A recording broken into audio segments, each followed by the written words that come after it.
What's up YouTube, my name is YVGC and welcome to the channel. This is my first ever video and I want to talk about how Pokemon Champions is changing everything. Let's get right into it. About 12 hours ago at the time of recording this, Pokemon Champions got a brand new trailer and an overview talking about everything in this game in depth. And during the presents, I was in a call with a lot of my really good friends who are all competitive Pokemon players, and we talked about how this game is going to change the future of Pokemon VGC. In this video, I'm going to go through this trailer and give you all my thoughts and my opinions on how everything is going to change, as well as some of the insane news that we got during this trailer. That being said, thank you so much for watching, and I really hope you enjoy this content. If you do, feel free to click a like and subscribe. It helps me grow this new channel. So that being said, let's hop right into it. Okay, so the trailer starts with the trainers entering the battle stadium. We get to see some Pokemon get thrown out. We do get to see single battles, which is important for singles players. However, we also get to see the crowd in the background, which looks standard. Who really cares about the crowd? It looks all right. We do get to see this Gardevoir facing off against this Hydreigon. And then now we're on the battle screen. This is where things are going to get really interesting. So to start, we have the run button in the top left. It's going to be up in the top left, a lot less intrusive, and we only have two buttons in the bottom here. We have switching Pokemon and battling because we don't need a bag button or a run button since this isn't going to be on the main cart. We do see a couple things of note. We see our HP is standard over here. The layout looks very sleek, very clean, shows the remaining Pokemon. We see our total HP, but on our opponent's HP, we actually see the percentage. This is going to be incredible for VGC players. Knowing your exact damage rolls is going to be so strong, seeing that number. For a long time, we've guesstimated and been like, oh, I got a low roll or something like that. Now you will know 100% what your roll is if you are taking that time to learn your rolls. We see the battle timer as well as battle info, all standard stuff. We do get to see double battles in action here. So we do see a fairly standard team. This is going to be the way the Pokemon is used or how you obtain them. So here we have the Pokemon. It'll go over how to use these later, or how I believe this should be the rental screen. Up here in the box, it says 14 out of 40. Now, there's going to be another box later that says out of 30. Here, let me turn my camera off. In the top left, we can see 14 out of 40. This to me says that you have 40 boxes, and this is taking place in box 14, is my guess. But there will be a box later that's a similar icon that does have some different numbers. So I'm not 100% sure what this means, but I'm going to guess it's 40 boxes. So we do see fighting alongside your Pokemon. They have a Gardevoir here. So this is going to be how you're going to get Pokemon. So you can, okay, so it says 14 out of 30 here, which is more accurate. I think that first number might have been incorrect and might be like test footage, because that says 14 out of 40, and we're going to see out of 30 for the rest of the trailer. So I do think that this 30 number here indicates the size of the Pokemon you are allowed to have in your box, and I do believe this is on the free version of Pokemon Home. So we're going to talk about recruiting. You can recruit Pokemon in-game using your victory points right here, this V, and we're going to see that do that with Gardevoir. So right here, we see two ways to do it. We can do a trial recruitment, which is a 7-day period that costs 0 VP, as well as a permanent recruitment, which is an unlimited period where you pay 1,000, you get this VP. It seems like if you use your VP to unlock this Pokemon, it will put it in a box in Pokemon Home. And that is going to be a shared box, it looks like, as Pokemon Home. So this is going to be a way to get Pokemon and put them in there. Now renting, I'm not sure how that works. They don't show renting in the trailer. We don't know if we'll be able to adjust stats of rented Pokemon or anything like that. But it's nice to know that you will be able to permanently recruit Pokemon. This does sort of solve a problem that some of the games have, and I'm sure they will not do this for every single Pokemon, because they will still want you to purchase the newest game. But it does look like whatever the base dex is going to be in this game is going to be able to be unlocked this way, which is really nice because we do see a Sneasler here, which means you won't have to buy a game like Pokemon Legends Arceus. If this does tie into your Pokemon Home, which I'm pretty confident it does based on this 14 out of 30 up here being likely a shared free box with Pokemon Home. We also know that you'll be able to recruit Pokemon. This trailer talks about it. So here it is again. Now it says 15 out of 30. This looks like it's going to be 30 spaces on this box. This screen, we have a lot to talk about. We have this infinity symbol over here, which shows a permanent unlock. I'm assuming this is where the symbol is going to be. It's going to be somewhere over here for the game that it comes from. It's going to be the symbol right here by this permanent unlock. And then we have an empty space right here by the stats. This is likely where the Terra is going to go. And then we have Gardevoir and Gardevoir. One of these is the nickname. Likely this top one is going to be the nickname, and the bottom one will be the species. We have the moves, the stats, as well as new icons for the stats, which is really cool. And then we have the PP of the moves, and we have the ability. And then we have our team over here. Interestingly enough, we have an auto team build function, which is going to be really, really cool. This auto team build function will likely be used for a lot of challenges. And like I said, I do believe this is connecting to home because we also have that date acquired here. And there's gonna be other ways to filter. We can also filter via held items, which is nice, letting us know we'll be able to put held items on these Pokemon. And then on here, when we select a Pokemon, we have swap, check summary, train Pokemon, favorite, label, and cancel. Train Pokemon is what we're gonna get into in a moment. I do believe I've covered everything on here. Again, I'm pretty confident we'll be connecting to home. And this will, if you have the paid version of home or you have Pokemon in your home, they will show up here. I'm sure there'll be an icon next to them if you cannot use them though, however. Next, we see Gardevoir getting dragged onto a battle team. Battles, this is pretty simple. So it's going to show us a single battle selecting the Pokemon.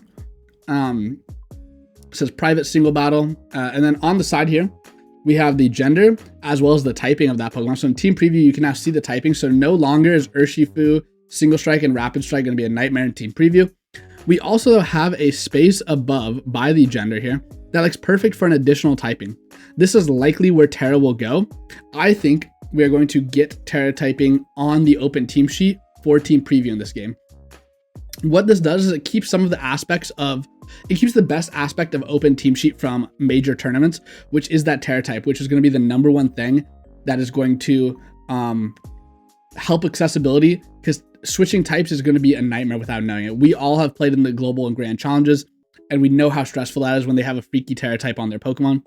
I think this is perfect. And if we do move back to a closed team sheet format for the standard tournaments, we will still know the Terra type. We just won't know the items or moveset, which in my opinion is completely fine and completely playable. Whereas not knowing the Terra type in a closed team sheet format makes it incredibly hard and stressful to play because you have to be prepared for everything and anything at any point. So we see them selecting their team here. And then we have the battle. We do have the 15. We have the PP here. We have extremely effective, super effective, has no effect, and not very effective. We don't have a neutral on here. But what this tells me is we have a new icon, extremely effective. This is going to be for quad weakness, it looks like, due to Moonblast being, Hydreigon being quad weak to Moonblast. So that's cool. That's awesome. Super effective, right? It's super effective into Dragon, but not the dark typing that Hydreigon has. I would love to see what neutral looks like. We'll see if they show that. But we're going to see it. Click the Moonblast animation. Looks like the same animation from Scarlet and Violet. There's some new animations for the most part, it looks like. Okay, let's see here. We have a Superior versus Caesar with mostly ineffective.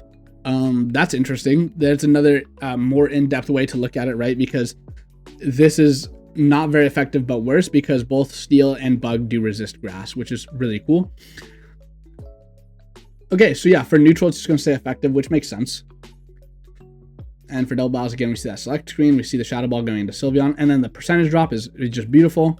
Seeing those percentage drops to let us know the exact calculations is going to be awesome. Training. This is where everything changes, guys. You can EV your Pokemon in-game. You can see instead of 252, it's out of 32 now, which means they divided it by 8. Something I talked about with my friends here is you'll see Gardevoir has a special defense stat of 137. In the current way the game is played, the remaining 4 points would only put Gardevoir's special defense stat to 136. However, because it's a divisible by 8 now, to get 32 instead of 252, you actually get a 0.5 in the Pokemon's stat distribution, giving you, rounded up, an extra point. Meaning you actually get 2 points of your EVs into that extra stat. Meaning every Pokemon gets a buff of 1 stat point. We were in the call doing some things. This does not matter for like 99% of the Pokemon. However, this does matter for certain damage calculations, which is just awesome. You can now have that extra point and your Pokemon will give you more favorable damage rolls and higher percentage chances to live certain hits. I haven't found a roll yet where this makes the difference of living or being knocked out by a roll. However, having that extra point has softened up so many numbers. It's going to be, you will definitely feel that in the defensive calculations for sure of your Pokemon. You do see, to reduce stats, it doesn't cost any VP. However, to increase stats, as we'll see here on the speed, it's going to cost VP for each one. So 64 to max out a stat. On the move here, we can change moves, which cost 100 VP. And then for the nature, it'll cost 200. And then for the ability, it does cost 400. Meaning for a Pokemon, it's going to cost roughly about a couple thousand VP, probably like 1,500 VP to do a Pokemon completely. We also here don't see a way to max out the PP of a move. I'm sure it'll be somewhere on this screen when you select the move. I'm sure it'll be somewhere in there to do that. That will likely cost extra VP though. Now, what immediately jumped to my mind during that was, are there going to be ways to buy VP, right? And thankfully, no. That's it for the trailer, other than the fact that we are not getting this as soon as a lot of us hoped. It's coming in 2026, likely meaning the after the first series we play, from, I believe it is September to January, that will likely be on Scarlet and Violet. However, I do expect the second series we play for like EUIC and onward to be on Champions, which is very, very exciting news. And I'm really excited to see that and see the way the game's shaking up. This makes sense as well because of the new Mega Evolutions coming in Pokemon Legends ZA and Mega Evolutions being compatible with Pokemon Champions. I think we'll likely see a use of those Mega Evolutions in Pokemon Champions. So next, I wanted to bring us over to the Pokemon Champions website here, where there's actually some more data. We have the trailer we just went over. We have the trainers. We don't know yet if they'll be customizable. I do think they will be, and I'll talk about that in a minute here. We have the Battle Stadium. These are the same images we got before. The new ones look much, much crispier and much better. This is that not actual gameplay. But yeah, this is the actual gameplay, which looks so much better than that right there. And then we have the recruitment. We talked about that. Permanent recruitment, train your Pokemon. This is all stuff we talked about with the points and the nature and whatnot. Again, it doesn't go over how we'll be able to do PP, but I'm sure we will. It also doesn't talk about IVs, which is interesting. I'm wondering if the incentive to play on the actual cart is going to be getting those IV'd Pokemon and using them from home, because a lot of Pokemon, like Trick Room Pokemon, are not very good without their IVs, right?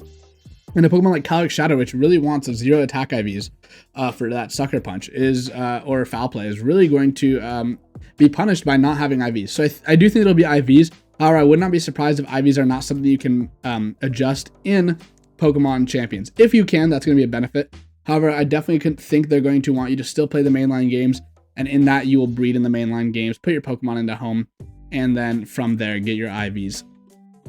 So we have 3 battle modes: ranked battle, which is going to be good, casual battles, and private battles. Of note, ranked battles, you obtain VP after your matches depending on the outcome, which is really nice. You're going to be able to farm that VP effectively, and win or lose, you will get VP, which will help you build new Pokemon. Power up with victory points. This is something I'm so glad that they added, because this was my immediate thought when I saw this. I thought victory points were going to be pay to win. I thought I could pay $10 for like 20,000 victory points, and I can now make like 3 teams, which is going to be way insane. However, victory points can be gained from ranked battles and other places in Pokemon Champions. You'll need VP to train and recruit Pokemon. VP cannot directly be purchased, so keep battling and gain VP to power up your team even more. What this tells me is one of 2 things. Because you cannot purchase VP, this game will either be paid, like a $40 flat rate to play this game, or subscription based. It might be tied to your Pokemon Home subscription, which I'd really like. I do think there's going to be a lot of home integration, as I talked about with that box, and having a more extended roster. However, I likely think this team will be free to play that connects to Pokemon Home. However, I'm assuming it will have microtransactions. Those microtransactions will likely come in the form of your trainer's looks, maybe battle stadiums, as well as I would not be surprised if we would be able to get costumes for our Pokemon. This seems like a game that'd be perfect for having costumes for your Pokemon, as long as it doesn't affect the way the Pokemon looks in battle or any stats. Any stats. I think shiny Pokemon are already a cosmetic difference that's very popular, and as long as the name on the battle information screen is correct, you will have all the correct information, and you'll just have like your Gardevoir in a cute outfit, or your Hydreigon wearing a top hat or something. I think those would be very effective ways to do microtransactions in this game. So that being said, guys, that is all of the changes in Pokemon Champions. I think the biggest thing is just the stat adjustment in game and the reworking of stats. I think that is going to be so incredible and so invaluable in getting people into Pokemon. The number 32 is so much easier to work with as well, unlike 252. It's going to be a lot easier for people to digest and understand that. All right, guys, that is my video on everything changing in Pokemon Champions that we know so far. Like I said, this does change everything. This changes the way we're going to be playing competitive Pokemon for the foreseeable future. And I personally am very excited, and a lot of my friends are very excited, and I think Pokemon Champions is an incredible thing, and I'm really excited to play on it in the future. If you are too, please leave a like, comment, subscribe. Comment, let me know what your favorite changes coming to Pokemon Champions so far, and subscribe to help me grow my brand new channel. That being said, thank you so much for watching, and I'll see y'all next time.